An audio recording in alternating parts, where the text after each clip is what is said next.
Movie Reviews. What's up, movie lovers? Today I'm going to be doing the movie review on Godzilla, Planet of the Monsters. Godzilla. Now this Godzilla movie, it's an original film from Netflix and it's also animated.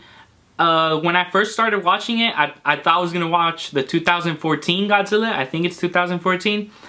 But no, it ended up being like its own animated movie. And when I first started seeing it, I first realized that the animation looks a lot like the animated show called Ajin. The like style of the animation there, they both look very similar.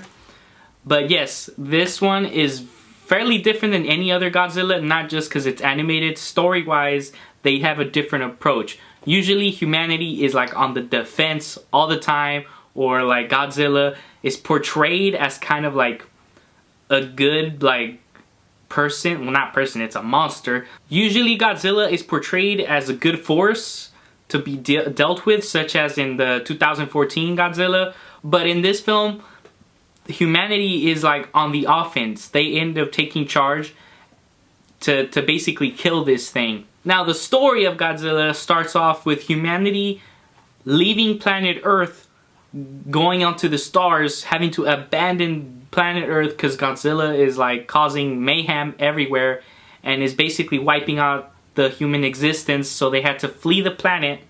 And then thousands of years later they return, you know, hoping for their planet to be like habitable again, hoping that Godzilla is no longer alive, which of course this isn't the case. And the reason why they had to return was because, you know, food and water and basically anything you could live off is like running out. It's basically running out, so like they have no choice but to give up their mission of looking for another planet and returning to Earth, risking the fact that Godzilla might be there. Now, throughout the whole movie, which isn't very long, it's an hour and a half, about like 88 minutes perhaps, the story of it didn't really get to me. Like, there was way too many expedition scenes. The scenes where they just talk and explain what they're gonna do, explain how they're going to attack Godzilla, and that goes on for like probably 50 minutes. They don't get to the actual planet until like halfway through the film. And for most people probably would have given up already, which is probably why this is probably what causes the movie to like lose all interest, because it takes way too long to get to the Godzilla part. And I understand this is part one. There's gonna be more parts, like a part two. I'm not sure how many parts there's gonna be, but you know, they're developing a story, sort of like a TV show, like a series. But still, it took way too long to get to that point. And even the fighting was like, it wasn't super elaborate. Like, it wasn't a complicated like strategy to do. It was fairly simple, and the graphics look fine. They could have made Godzilla look a little bit more menacing. He's just pretty much big. I was going to rate this film like a D, probably even a D-, because basically the whole film, almost the whole film, is them explaining how they're gonna fight this monster. But it starts to pick up at the end. At the end, you start getting elements of like other animals, other like monsters that are in that planet. That's why it's called Planet of Monsters, right? Not just Godzilla. And it starts to pick up towards the end. And it starts getting kind of... It actually starts getting pretty good. But then they leave you with a cliffhanger. And the cliffhanger, obviously it's meant to stick you and get you like emotionally involved with it and want you to keep watching it.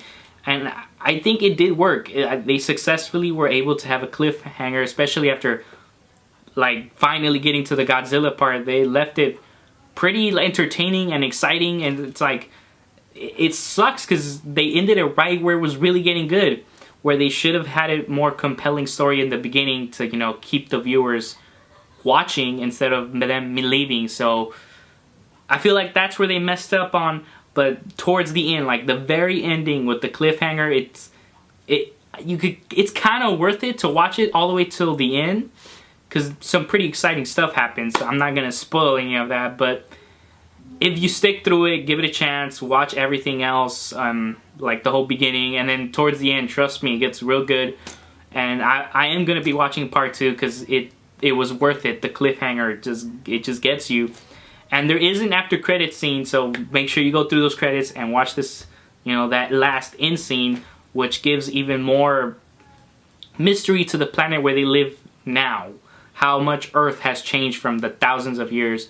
I believe it was 20,000 years apart, gap time, and how much Earth has changed. So, for Godzilla, Planet of Monsters, I will give it a C. Now, like I said, I give it a C rating because it's okay. It's not a bad film. It's not like it's horrible.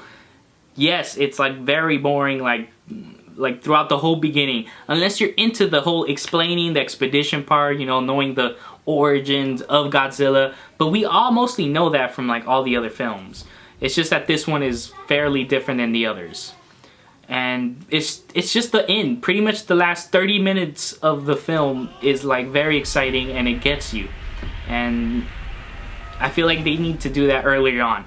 As always, peace out, movie lovers. What's up, movie lovers? Today I'm going to be doing the movie review. Damn.